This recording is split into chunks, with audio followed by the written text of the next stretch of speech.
How to turn off your iPhone 17 without using buttons.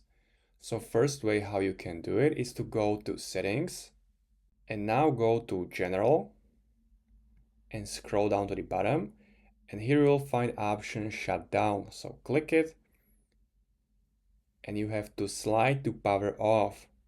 Second way how you can shut down your iPhone 17 without using buttons, go to your home screen and slide down to open your control center, and in the right upper corner area you can see the button, the power button.